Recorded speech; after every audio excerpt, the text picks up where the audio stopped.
আজকের এই স্বাধীনতার এই সময়ে, আজকের এই মুহূর্তে বাংলাদেশে আমরা যারা এখানে একত্রিত হয়েছি, গত 16 বছরে যাদের কোরবানি ছিল প্রত্যেকের কোরবানিকে এক করে মনে করতে হবে। 2 প্লেট ভাত খেয়েছেন, শেষ লোকমার পরে আর চলে না, শেষ লোকমার পরে পেট ভরে গেছে, এর অর্থ কি আপনি শেষ লোকমা দিয়েই পেট ভরেছে, নাকি আগের 50 লোকমা সেটাও ছিল? বুঝেন নাই কথা মনে হয়? তাইলে বোঝা গেছে শুধুই জুলাই 2024, শুধু জুলাই 2024-এর শাহাদাত দ্বারা এদেশে আজকে স্বাধীন হয় নাই। 16 বছরের প্রতিটা রক্তের প্রতিটা ফোঁটা, 16 বছরের প্রতিটা খুন, 16 বছরের প্রতিটা গুম, 16 বছরের প্রতিটা জুলুমকে একসাথে করে ফলাফল গত 5ই আগস্ট।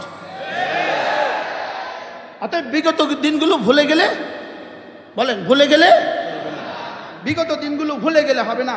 এদেশের হাজারো যদি প্রশ্ন করা হয় 16 বছরে সবচেয়ে বেশি গুম হয়েছে কারা, উত্তর ওলামায়ে উম্মত সবচেয়ে বেশি গুম হয়েছে। যদি জিজ্ঞেস করা হয় 16 বছরে সবচেয়ে বেশি রক্ত দিয়েছে কারা, ওলামায়ে উম্মত সবচেয়ে বেশি রক্ত দিয়েছে। যদি জিজ্ঞেস করা হয় 16 বছরে সবচেয়ে বেশি নির্যাতিত হয়েছে কারা, আল্লামা আহমদ শফিরা সবচেয়ে বেশি নির্যাতিত হয়েছে, আল্লামা জুনায়েদ বাবুনগরী সবচেয়ে বেশি নির্যাতিত হয়েছে, আল্লামা মামুনুল হক সবচেয়ে বেশি নির্যাতিত হয়েছে। অতএব নির্যাতিতদের তালিকা ভুলে গিয়ে যদি এই তালিকাকে, রক্তের অবদানকে যদি ভুলে যাওয়া হয়, এই রক্তের অবদানকে যদি ভুলে যাওয়া হয়, রব্বে কারিম 5ই আগস্টে যা করেছেন আবার তা করবে। এজন্য ওলামায়ে কেরামকে ভুললে হবে না। ওলামায়ে কেরামকে প্রসঙ্গত উল্লেখ করি, আমাদের রক্তের বরকতে, আমাদের কোরবানির বরকতে আজকের বাংলাদেশের তত্ত্বাবধায়ক সরকারে বাংলাদেশের ধর্ম উপদেষ্টা ডক্টর জনাব আফম খালেদ সাহেব নিয়োজিত হয়েছেন। এটা আমাদের জন্য সৌভাগ্যের।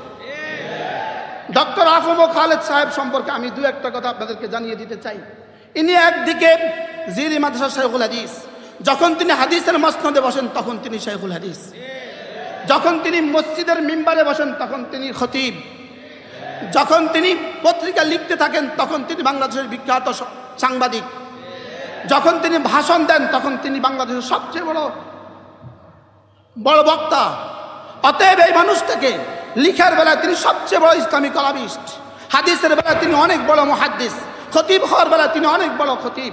অতএব এই মানুষটা আমাদের সকলের পক্ষ থেকে, পুরো জাতির 18 কোটি মানুষের পক্ষ থেকে তিনি বাংলাদেশের ধর্ম মন্ত্রণালয়ের দায়িত্ব পেয়েছেন। এটা আমরা গর্বিত। এটা আমরা কি, কোনো এক চিহ্নিত সমাজ যদি তার সমালোচনা করেন আর বলেন যে তিনি এটা করেননি, তো তিনি আপনাদেরকে 1 মাসে কি দিবেন? তিনি 1 মাসে একটা মানুষ আপনাদেরকে কি দিতে পারবেন? এবং তার গণ্ডিও তো সীমাবদ্ধ। বুঝেন নাই কথা? তার গণ্ডিও তো কি বলেন, তার গণ্ডিও তো সীমাবদ্ধ। অতএব মামুলি বিষয়গুলোর কারণে আমাদের এত বড় প্রাপ্তিকে যেন আমরা হারিয়ে না ফেলি, এত বড় প্রাপ্তি যেন আমরা কি হারিয়ে না ফেলি। আল্লামা মামুনুল হক দামাত বারাকাতুহুম, তাকেও, তার কোরবানিকেও যেন আমরা ভুলে না যাই। খেলাফত মজলিসের কোরবানি আমরা ভুলে না যাই, আমরা চরমনার কোরবানিকে আমরা ভুলে না যাই, কোন দলের কোরবানিকে আমরা ভুলবো না ইনশাআল্লাহ। আমরা ঐক্যবদ্ধ হয়ে ইনশাআল্লাহ আগামী বাংলাদেশ গড়বো ইনশাআল্লাহ। আগামী বাংলাদেশ গড়বো আমরা ঐক্যবদ্ধ হয়ে। এজন্য আগামী বাংলাদেশের সুন্দর বাংলাদেশ বিনির্মাণে আমরা আমাদের তত্ত্বাবধায়ক সরকারের কাছে দাবি করছি, প্রাইমারি স্কুল থেকে শুরু করে সরকারের সর্বোচ্চ নিয়োগে কাওমি মাদ্রাসার সনদধারীদেরকেও সসম্মানে তাদেরকে অধিষ্ঠিত করা হোক। এটা আমাদের প্রাণের দাবি, এটা আমাদের প্রাণের দাবি।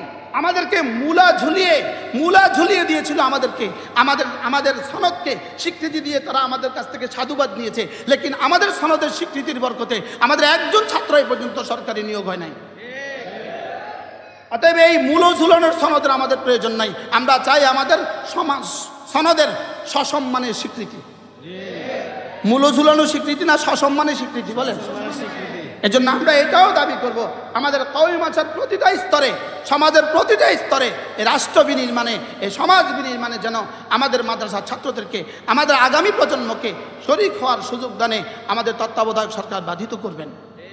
আল্লাহ তাআলা যেন এই সেমিনারকে কবুল করেন। আয়োজক শ্রোতা, বক্তা, আল্লাহ তাআলা সকলকে কবুল করেন। সুবহানাল্লাহি ওয়া বিহামদিহি, সুবহানাকাল্লাহুম্মা বিহামদিক, আশহাদু আল্লা ইলাহা ইল্লা আনতা, আস্তাগফিরুকা ওয়া আতুবু ইলাইক।